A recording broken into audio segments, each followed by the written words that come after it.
El conectado de hoy va a ser alrededor de eso que hoy en día nos está atormentando tanto, el virus, los virus como tal. Quiero que entiendan un poquito sobre qué es un virus. Entonces, un virus por lo general no cumple los aspectos que tiene cualquier ser vivo, las funciones básicas de cualquier ser vivo, como alimentarse, reproducirse, relacionarse, metabolizar y demás, eliminar sustancias. Ellos solo cumplen eso cuando están dentro de un huésped. Ese huésped que puede ser un animal, una planta, una bacteria. Entonces ellos son más pequeños que una bacteria y pueden apoderarse de ella fácilmente. ¿Cómo lo hacen? Pues imaginemos que un virus quiere entrar a nuestro organismo, al organismo de un animal. Entonces, por lo general, esos virus van a entrar a ese animal que tiene las defensas bajitas, que su sistema inmunológico tiene, pues no puede defenderse adecuadamente, entonces lo ve como muy apto para poder reproducirse. Entonces, él como tiene un material genético, recuerden que el material genético puede ser ADN o ARN, entonces él como tiene un material genético, lo va a introducir a mis células y va a entrar su material genético a mis células y pues como mis células se reproducen, se va a reproducir no con mi material genético, sino con el material genético de él. Entonces todas mis células van a tener el material genético de este virus y pues va a invadir todo mi cuerpo hasta el punto que me voy a enfermar mucho, mucho, mucho. Entonces, ¿cuál es la tarea? Tener nuestro sistema inmunológico excelente. Si tenemos nuestras defensas altas, eso implica que nada, ningún patógeno, ningún virus, bacteria y demás puede entrar a nuestro organismo. Entonces, la tarea no es comprar solamente alimentos que van a durar mucho tiempo, sino comprar frutas, verduras y demás que ayuden a que nuestras defensas se eleven y puedan atacar a los virus, a las bacterias y demás. ¿Listo? Entonces ya saben cómo hay que protegerlos. Buenos días chicos, espero estén muy bien. El día de hoy vamos a hablar un poquito sobre la temática del sistema nervioso. En el ambiente de aprendizaje anterior se desarrolló la temática del sistema endocrino, que ahí está relacionado con las hormonas y demás. Este sistema junto con el sistema nervioso están estrechamente relacionados. Entonces acá voy a sacar un poquito, voy a tratar de retomar ciertos elementos de ese sistema endocrino para que no entiendan que cada uno va por un camino diferente, sino que ambos están estrechamente relacionados. Entonces, como pueden ver, les realicé este esquemita en el que reúno muchos elementos que nos lleva a entender muy bien la temática del sistema nervioso. Entonces, acá podemos ver que el sistema nervioso es el conjunto de células especializadas en la conducción de señales eléctricas. Entonces, ¿cómo está conformado ese sistema nervioso? Pues por células gliales y neuronas. Entonces, acá, como pueden ver, tenemos una célula glial y una neurona. Estas están estrechamente relacionadas. No vamos a encontrar una por aparte y no, sino que ambas van a estar muy unidas. Entonces, acá vemos la estructura de la neurona. La neurona es una célula nerviosa de tipo eucariota, es decir, que tiene un núcleo definido y en ese núcleo vamos a encontrar el material genético. Además tiene mitocondrias, que es la que le permite el movimiento, tiene un soma, tiene las dendritas, estas son las dendritas, que esas son las que van a permitir realizar sinapsis con otra neurona. Entonces, acá puede llegar otra neurona y se conectan entre dendritas y ahí van a hacer sinapsis. Y eso es cuando esa situación sucede cuando te están preguntando algo. Por ejemplo, dígame qué es una célula eucariota, una célula vegetal. Entonces, eso para recurrir a dar una respuesta, nuestras células tienen que realizar sinapsis para poder recordar y retomar una idea. Entonces, acá tenemos una vaina de mielina, que es esta, debido a que, como decíamos acá, que el sistema nervioso permite la conducción de señales eléctricas, esta vaina de mielina es como el cablecito que recubre el metal de los cablecitos del televisor, por ejemplo. El enchufe, ahí está el enchufe, está el cable del televisor. Entonces ese cablecito negro que conectamos ahí al enchufe, ese cable negrito es un tipo de aislante para evitar que nosotros nos pase corriente. Esto mismo sucede con la vaina de mielina. Entonces por acá está pasando la señal eléctrica y pues esta vaina de mielina evita que haya un cortocircuito. Entonces, ahora vamos a ver que las neuronas tienen la función de coordinar la acción de los seres vivos del reino animal por medio de señales químicas y eléctricas. Es decir, primero va a entrar una señal química y esa se va a transformar en una señal eléctrica. ¿Listo?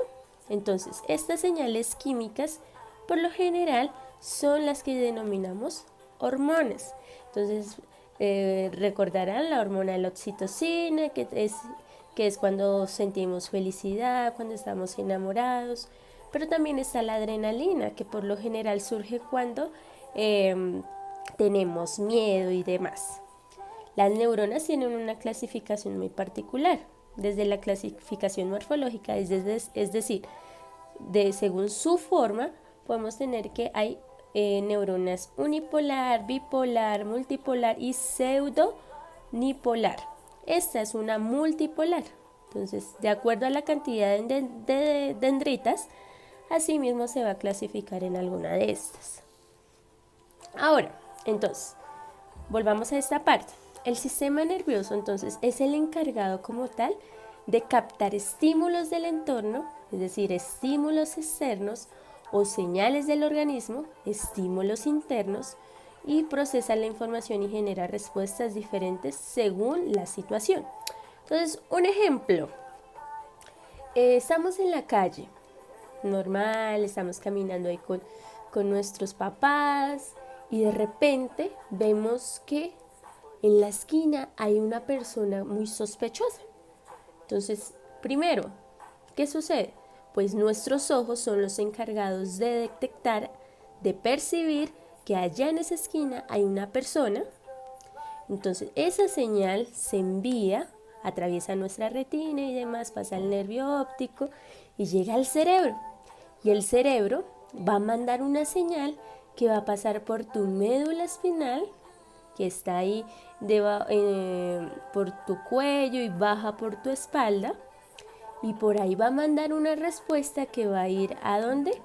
A tus músculos, es decir, que manda una respuesta motora en la que te va a decir o corre en sentido contrario al ladrón, o si he llegado a ser el caso de que sea un ladrón, o el hecho de que puedas seguir tu camino normalmente. Entonces el estímulo externo sería que el observar a esa persona sospechosa, y el estímulo interno sería lo que podría estar sucediendo en nuestro organismo.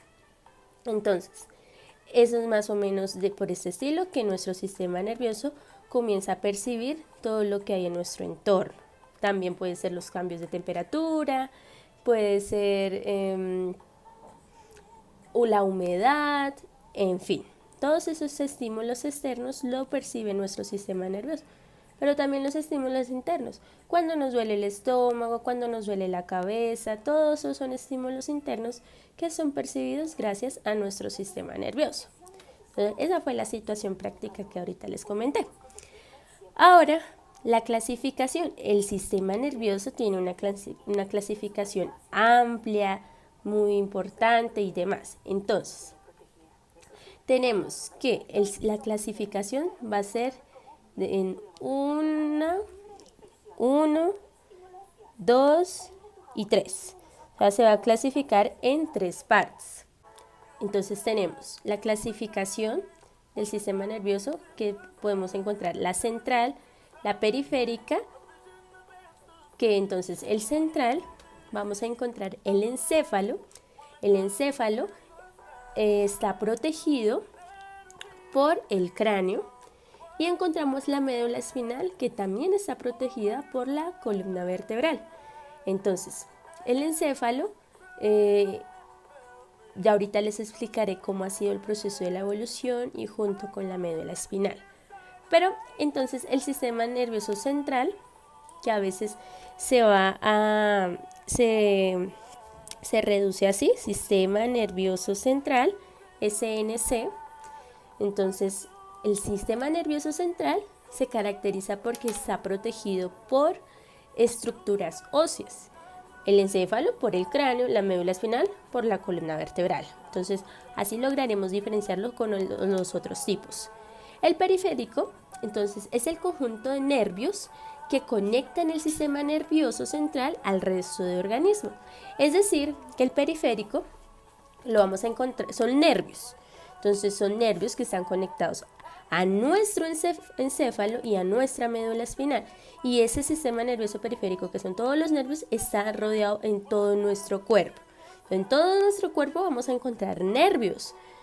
Entonces, todos esos nervios van a estar conectados a nuestro encéfalo y a nuestra médula espinal. Para mayor información podrían buscar en Google cuáles son los diferentes nervios que encontramos en nuestro organismo. Podrían aprenderse los más importantes y en fin. Ahora, otra clasificación del sistema nervioso es que encontramos el somático, que entonces me dice que es el conjunto de neuronas que hace posible las acciones voluntarias. Es decir, ¿qué será una acción voluntaria? A ver, pensemos un ratico. Es lo que nosotros pensamos, o sea, voy a hacer este movimiento, entonces yo pienso previamente que acá entonces está mi cartuchera, yo la voy a coger y la voy a dejar acá porque me estorba para el video. Entonces, eso sería una acción voluntaria, o el hecho de irme de un lugar a otro, de salir de la casa y llegar al colegio, es una acción voluntaria que yo estoy realizando. Mientras que el autónomo es el encargado de realizar funciones que son controladas de forma involuntaria. Entonces, a ver, ¿qué acción involuntaria tenemos en nuestro cuerpo? Algo que nosotros decimos, bueno, definitivamente eso yo no lo voy a controlar. Por ejemplo, el corazón. Yo no le puedo decir a mi corazoncito, al corazoncito, ay, perdón, mi corazón tan feíto, deje de latir o lata. No le podemos decir eso porque es que mi corazón está regulado por el sistema nervioso autónomo, el cual me dice que controla de forma involuntaria las acciones de esto. Pero además el autónomo va a estar clasificado en dos, el simpático y el parasimpático. Mientras uno regula una cosa, mientras uno aumenta, el otro disminuye. Por ejemplo, mientras uno me va a dilatar la vejiga, el otro la va a contraer. Esto con el fin de ¿qué? De regular nuestro organismo.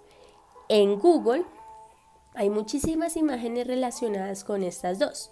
Yo ahorita les voy a colocar una imagen, a continuación les mostraré una imagen, el cual me habla del sistema nervioso autónomo simpático y el parasimpático, para que encuentren las diferencias entre los dos.